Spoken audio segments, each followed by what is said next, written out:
It's the Great Pumpkin, Charlie Brown, by Charles M. Schulz. It was a special time of year. The air felt brisk and cool.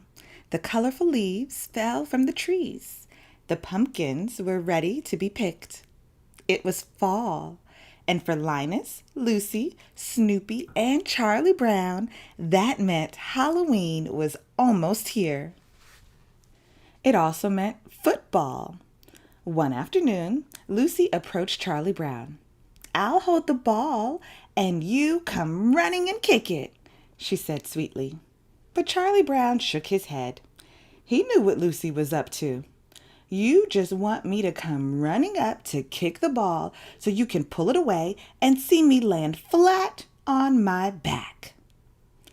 "This time you can trust me," said Lucy. She held out a piece of paper. "See? Here's a signed document testifying that I promise not to pull it away." He felt excited. This year, he was really going to kick that football.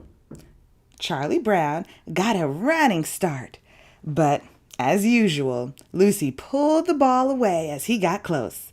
"Ah!"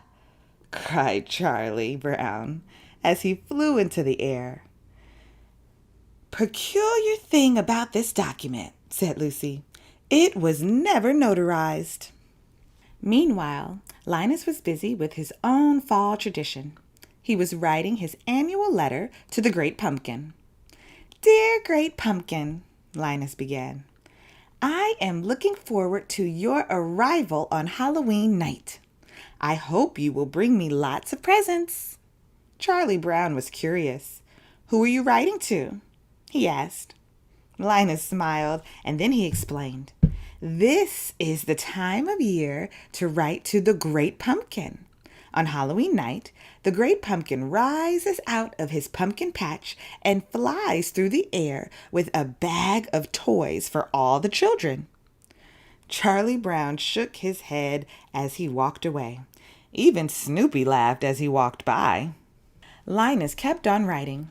Soon his sister Lucy came by. "Not again," Lucy complained over his shoulder. "Writing a letter to a pumpkin? You make me the laughing stock of the neighborhood." But Linus still wrote, "Everyone tells me you are a fake, but I believe in you." A little while later, Sally walked over. She wanted to know what Linus was doing. Linus told her all about the Great Pumpkin. "Would you like to sit with me in the pumpkin patch on Halloween night and wait for the Great Pumpkin?" "I'd love to, Linus," said Sally. Finally, Linus was finished writing his letter. "And how do you think you're going to mail that letter?" Lucy asked. "You can't possibly reach the mailbox, and I'm not going to help you." But Linus had an idea. He used his blanket like a lasso to open the mailbox. Then he tossed the letter in. Nothing could stop him from sending his letter to the Great Pumpkin. As Linus went proudly back inside, Charlie Brown came running up to Lucy. "I got an invitation to a Halloween party," Charlie Brown told her. He did a happy dance. "It's the first time I've ever been invited to a party." Lucy frowned. "If you got an invitation, it was a mistake. There were 2 lists, one to invite and one not to invite. You must have been put on the wrong list." But Charlie Brown didn't care what Lucy said. He had his invitation, and he was going to that Halloween party. Soon it was Halloween night. The kids all changed into their costumes for trick-or-treating. Lucy was a witch. Sally was a ghost. She was afraid of her own costume. Charlie Brown was also a ghost, but he had a little trouble with the scissors. Pigpen was a ghost, a very dirty one. Even Snoopy had dressed up. He was a World War I flying ace. "Now I've heard everything," exclaimed Lucy. As Snoopy marched in a different direction, the little group hurried off to start trick-or-treating. They soon ran into Linus in the pumpkin patch. "Have you come to sing pumpkin carols?" he asked them. "You're going to miss all the fun just like last year," Lucy told him. But Linus didn't care. He knew the great pumpkin was on his way to this pumpkin patch. "You really think he'll come?"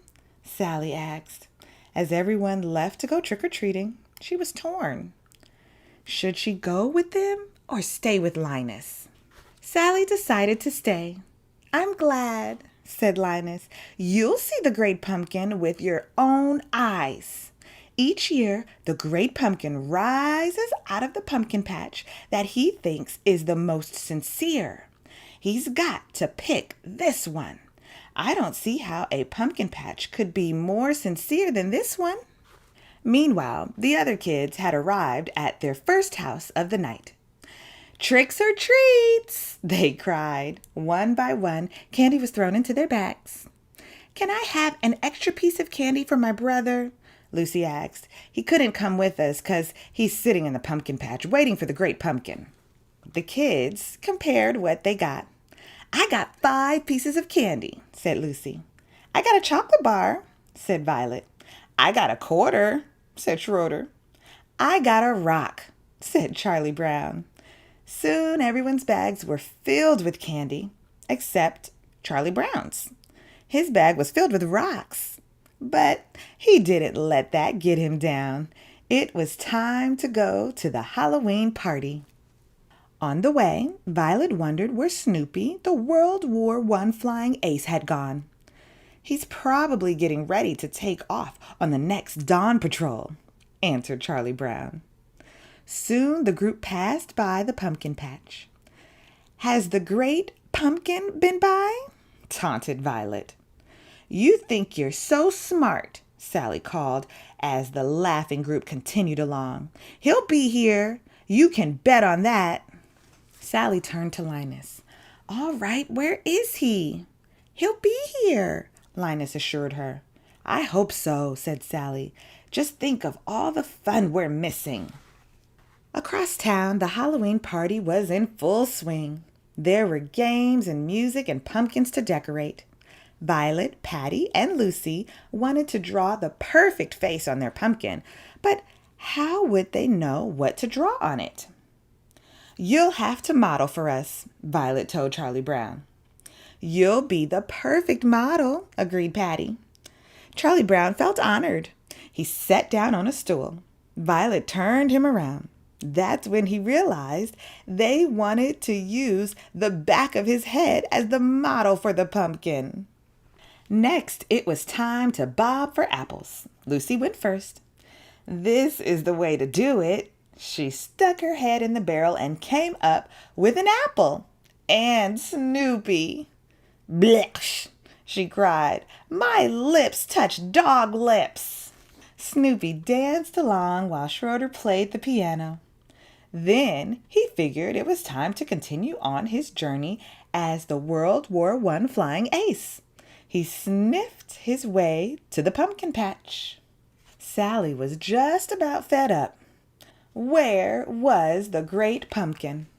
Linus tried to reassure her. "Just think, Sally, when the great pumpkin rises out of the pumpkin patch, we'll be here to see him." All of a sudden, Linus heard a noise.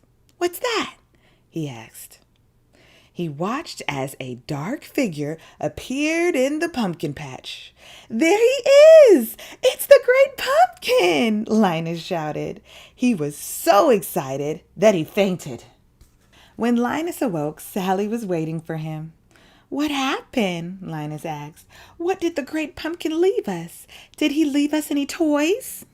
Sally couldn't contain her frustration any longer. "I was robbed!" she shouted. "I spent the whole night waiting for the great pumpkin when I could have been out for tricks or treats. Halloween is over and I missed it." She pointed at Linus. "You kept me up all night waiting for the great pumpkin, and all that came was a beagle." As Sally left, Linus called after her. "It won't be long now," he said. "If the great pumpkin comes, I'll still put in a good word for you." Linus gasped. He said if. Was he starting to doubt the great pumpkin too?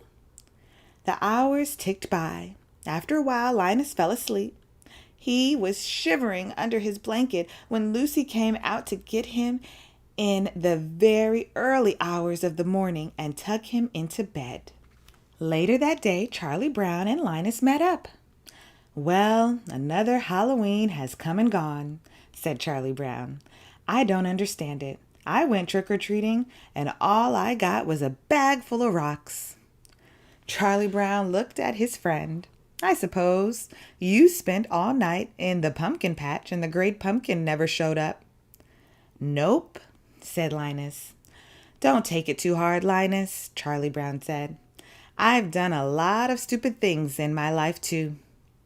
Linus furrowed his brows. "Stupid? What do you mean, stupid?" "Just wait till next year, Charlie Brown. You'll see. Next year I'll find a pumpkin patch that is really sincere, and I'll sit in that pumpkin patch until the great pumpkin appears." The end.